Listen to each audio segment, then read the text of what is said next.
Okay, I think we're connected, good to go. Be starting momentarily.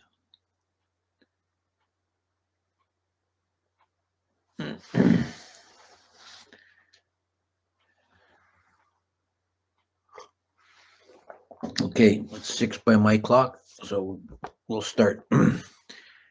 Namo tassa bhagavato arahato sama sambuddhasa. Namo tassa bhagavato arahato sama sambuddhasa. Namo tassa bhagavato arahato sama sambuddhasa.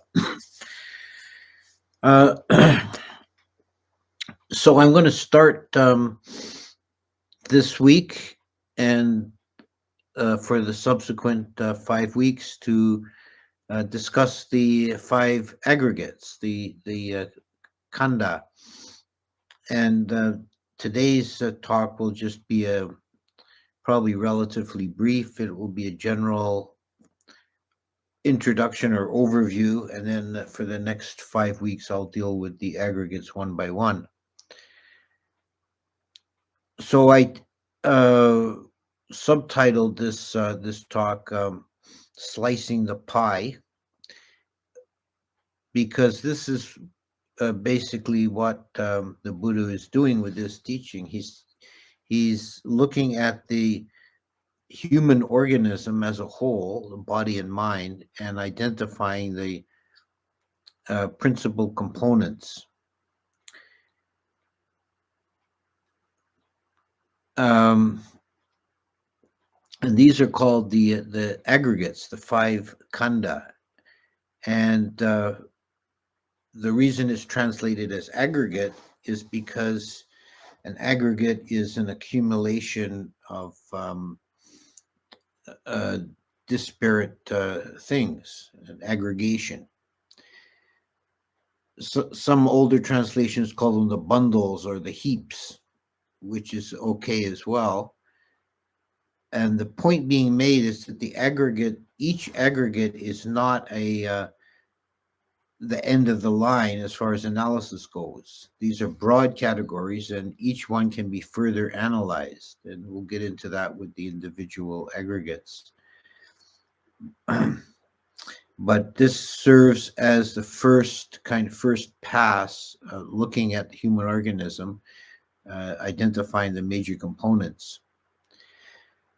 Now, one thing about the Buddha's teaching, his teaching always has a practical or soteriological purpose. He's not, or he was not interested in simply describing things from a purely theoretical point of view, just for kind of intellectual interest.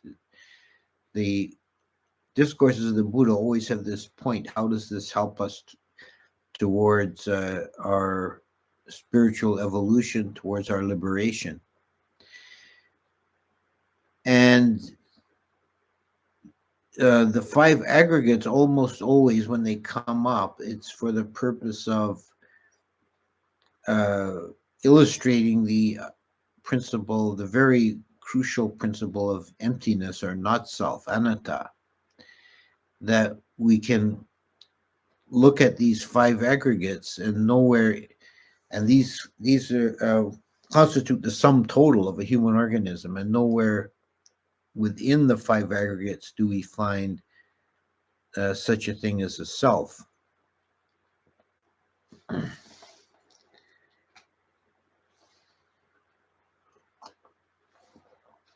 This was in the Indian context. The self is the Atman, or in Pali, the Atta. So the teaching of not self is called Anatta, or in Sanskrit is Anatman. No, because the idea uh, that was prior to the Buddha and was still popular in India long afterwards, the metaphysical principle of was that of an Atman, an imperishable, which means an imperishable, eternal, unchanging principle in human beings that transmigrates from lifetime to lifetime. And the Buddha said you can't find any such thing. All you find are these aggregates that are themselves, each can be looked at and is seen to have the three characteristics. They're all empty, they're impermanent, and they're imperfect or suffering.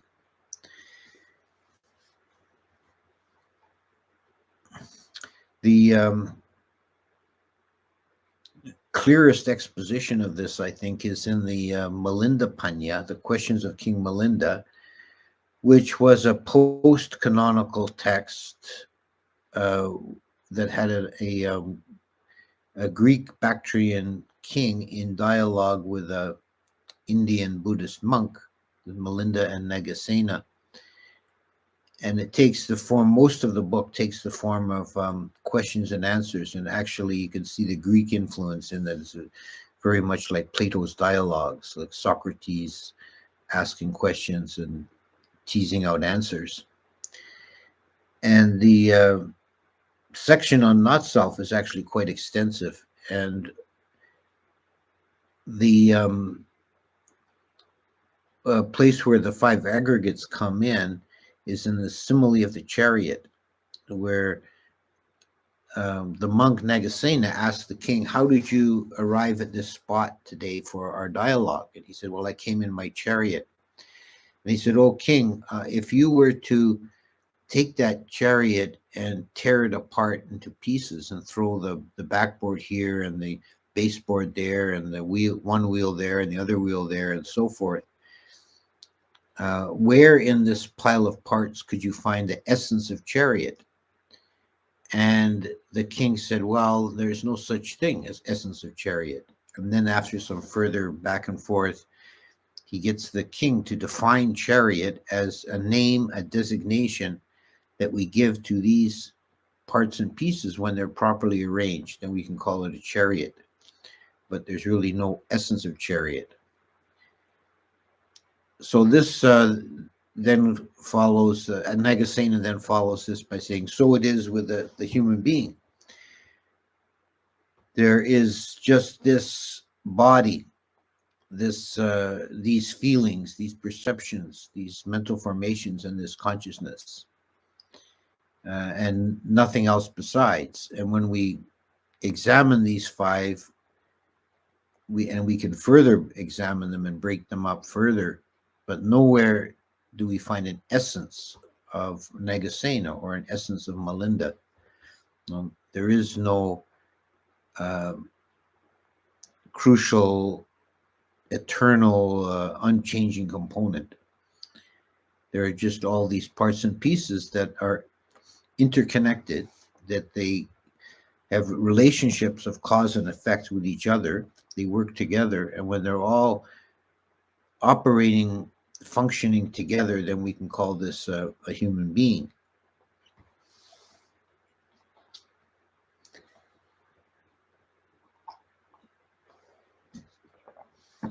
Elsewhere, the Buddha, in a sutta, the Buddha goes through the five aggregates, and he asks for each one if it's subject to change. Yes, it is. Is that which is subject to change suitable to be identified as a self, meaning an Atman in the Indian sense? No, Lord, it is not. No. And or another question is, are the aggregates subject to your control? For example, the body. Can I change my body by wish, by will, by force of my volition? Can I say, may I be taller, may I be shorter, may I be thinner, may I be fatter? No, you cannot change the body by mere wishing. So is that which is not subject to your control suitable to say, this is me, this is mine? And you can go through all the five aggregates the same way.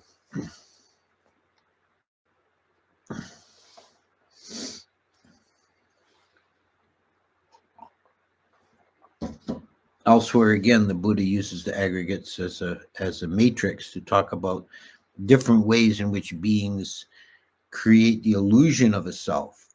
And he identifies 20 ways in which this is done. Take the 5 aggregates and multiply them by 4.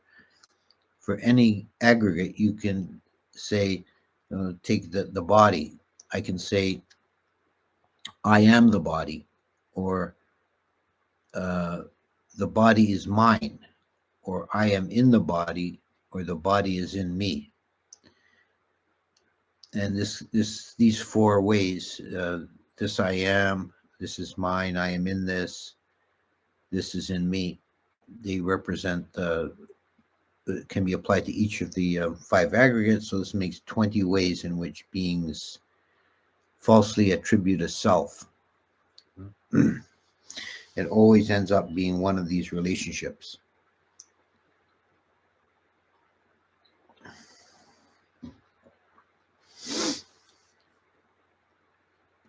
Now, dividing this human organism, this pie, as I used the metaphor, dividing it into 5 is in some sense it's rather arbitrary, because it can be done in other ways.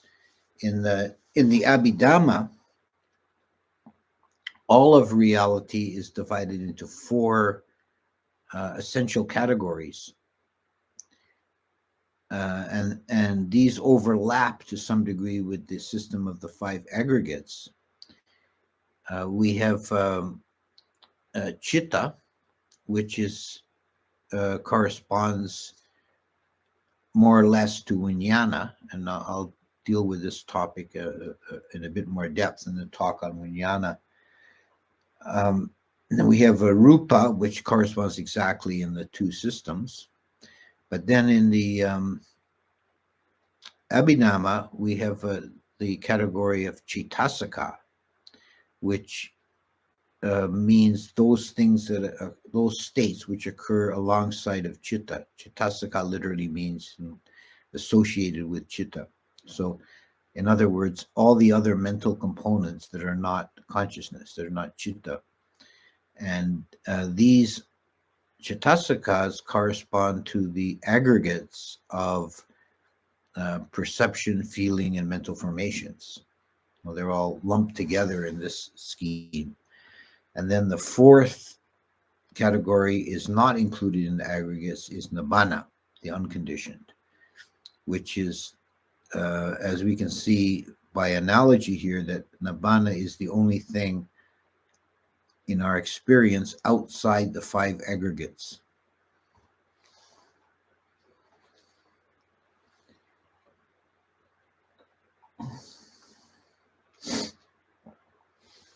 So these 2 systems are compatible. They're not contradictory. They're just different ways of slicing the pie into either 4 or 5 slices, but you're dealing with the same pie. This is the same reality of a human organism, and it's just where we choose to place our focus, how we want to analyze it.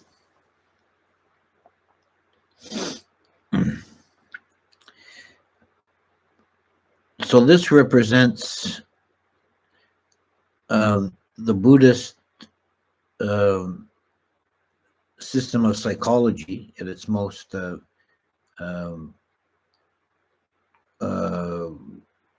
its broadest overview. The system of Buddhist psychology is the 5 aggregates, and we'll see that as we examine the mental aggregates, how it's understood that the mind works, and how we cognize objects, and what is our relationship to objects.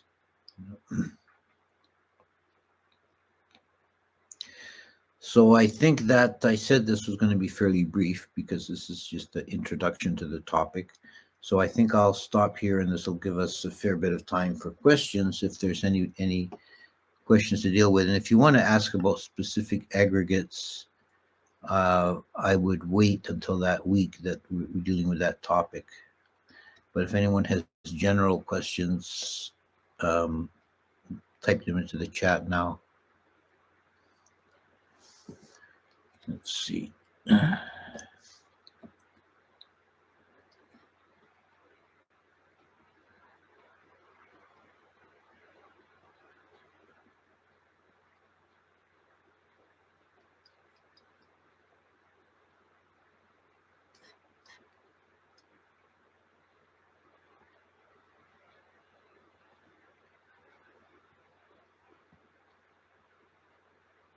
Okay, I'm not seeing any questions. I guess it does not really. Let's see, maybe here's one. Is there a discussion of why the Buddha chose 5 aggregates? No, there is not explicit reasoning there given. But I think when we see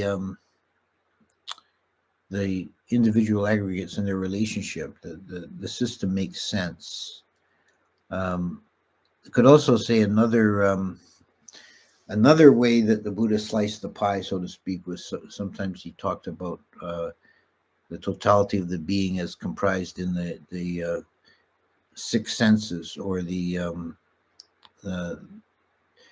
sometimes that's multiplied by 3, so that you have 18 factors. You have the physical sense organ, the consciousness associated with that, and the object associated with that.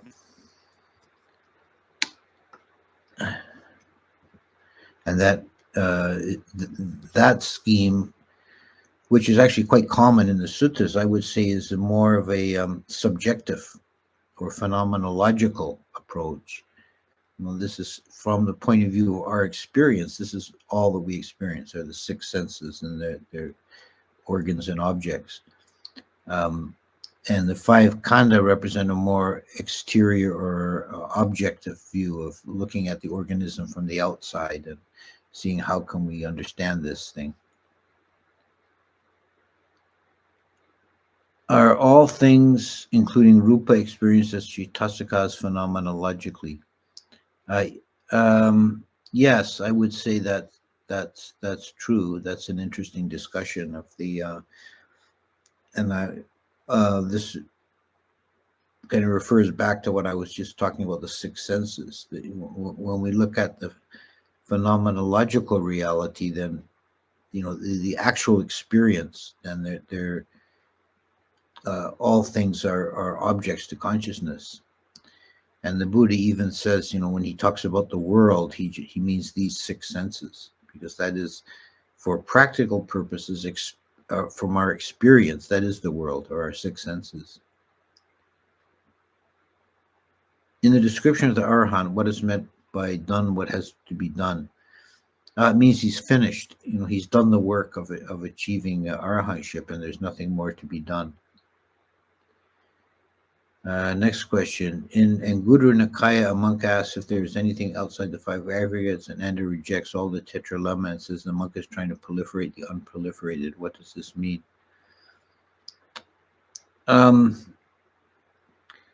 Well, the only thing outside the 5 aggregates in the Orthodox Theravada system is nibbana, and nibbana can't really be spoken of.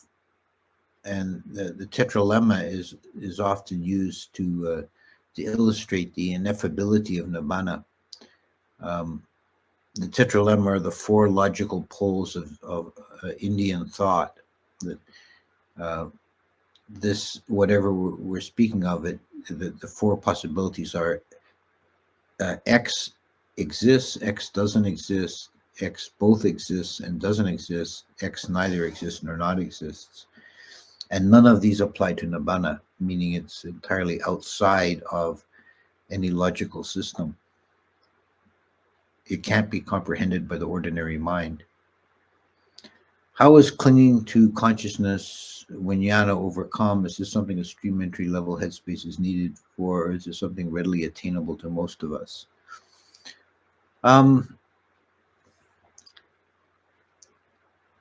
Well, until the moment of stream entry, there always remains some sense of self.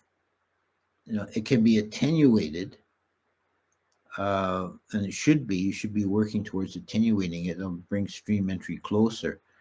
But it's not fully overcome until stream entry. So there'll always be some identification to one of the aggregates, and very often that's consciousness. But some people identify with the body. Some people identify with thinking, which is mental formations. So it's something to observe in oneself and not to believe in, to try and see it as a fundamental error. Why is control related with self? For example, we could change our body in any way. Why would that make it self? Well, the aspect of self that the Buddha was focusing on here was this is mine. You know, if this truly is mine, then I can do what I want with it. And there's those four aspects of self-view. There's this is me, this is mine, I am in this, that is in me. And sometimes this is simplified just to saying me or mine, not me, not mine, which is a good short reflection.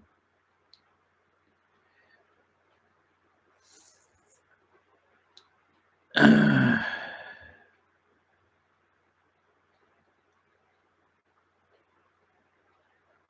there's a question about meditation. If I can get into first jhana by getting access concentration and then looking for pleasant sensation, then dropping the object of meditation and focusing on that feeling, the pleasant feeling then spreads throughout the body. However, is this the right practice when it feels like I'm chasing jhana, or is there another way to attain it by letting go? Well, there's no single one system. There's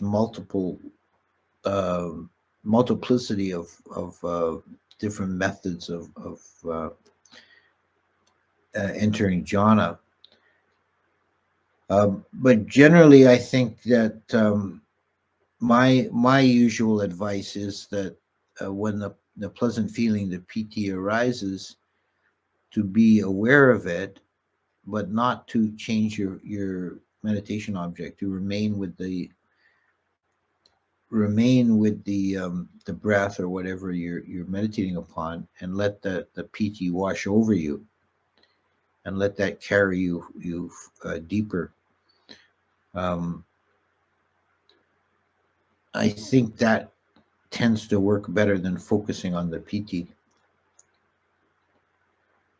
A stream enterer will have 7 lives at most. If this is your last life, then you would be protected from not dying before reaching arahantship. Is there an upper age limit to ordination? Oh no, that's a different question. Oh, I see. His question is split up with things, other people's things in between. I'll start again with that one. A stream enterer will have 7 lives at most. If this is your last life, you would be protected from not dying before reaching arahantship, i.e. someone is punching you repeatedly and the fist never touches you, a dog attacks you but never touch you, etc. You're in a car going at high speed, hit a pole head on, but this pole's like a sponge and nothing happens to you, and multiplications similar to them. I suppose we can speculate about that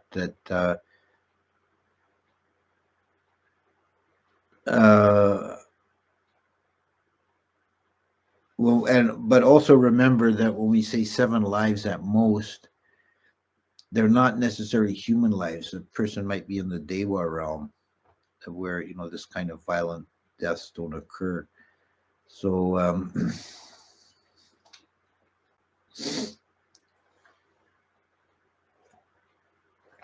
who knows? But also, I think another factor would be that someone who has attained stream entry and is still alive, 7 lifetimes later, they would have a pretty decent karma to be a stream winner, so that these kind of unfortunate things wouldn't be unlikely to happen to them.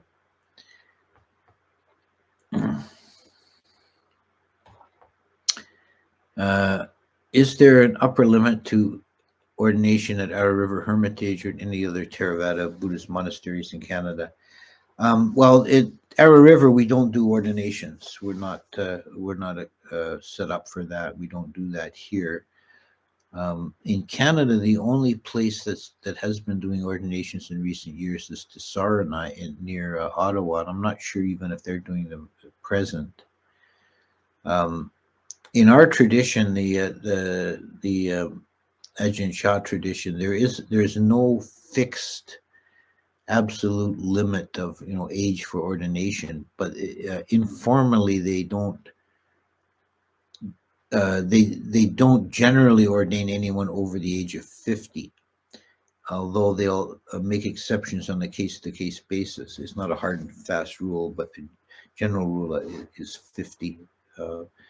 It's difficult. It's difficult for an older man because by the time you're getting on in years, you're too fixed in your ways. It's difficult to adjust to a monastic life. What is the meaning of suchness in Buddhism? Tatata is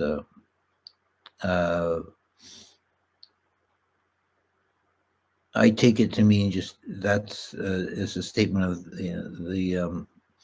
this is the things in their own nature. This is just as it is, without the nature of reality, without adding on to it mental proliferations and so forth. It's just the immediate reality of things.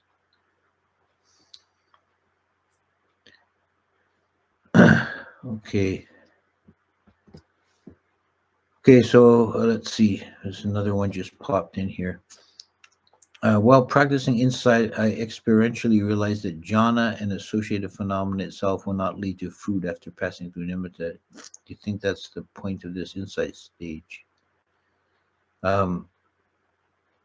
Yeah, I think what you may be expressing there is the stage of realizing what is path and what the knowledge of what is path and what is not path.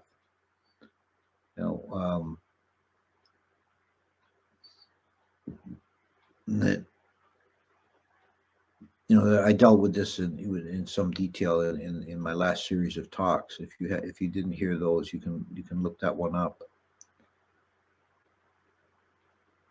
I don't see the drawbacks of chasing pleasure. Can you help me to see it? For example, if we were masturbating to porn or watching shows, what would be the hidden drawback? Well, the Buddha talked about sense pleasures as having satisfaction and gratification and a danger. There's always a danger in sense pleasures because even the most benign kind of sense pleasures, at the very least, they keep you limited or tied down to the kama bhumi, the sense experience level of consciousness, and there's no possibility of liberation for a mind that's engrossed in sense pleasures. Also, most sense pleasures will have some deleterious effect beyond that as well, some kind of harm to the body or to the psyche, and they don't provide any lasting or real satisfaction. The gratification that is experienced is limited and fleeting. There's always a price to be paid for it.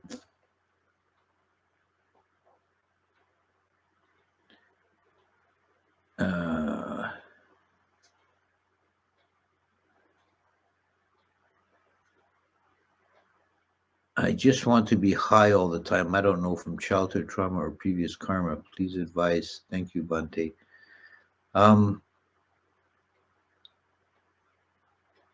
Well, that sounds like an addiction, not perhaps not a physical addiction, but there's a mental addiction, like a habit that you feel a need to gratify this state of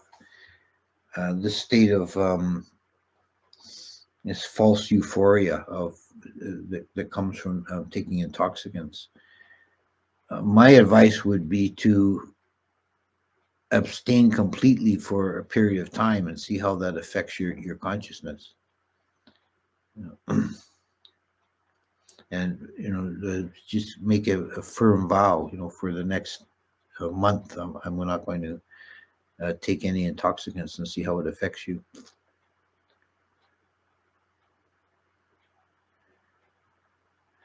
Okay, suggestion for a video on gradual training method mentioned in MN 107. Yeah, that might be actually a good series to do. I'll keep that in mind. Okay, so I think we'll leave it there this time, and next week at this time I'll discuss the aggregate of form or body, rupa, materiality. Okay, goodbye all.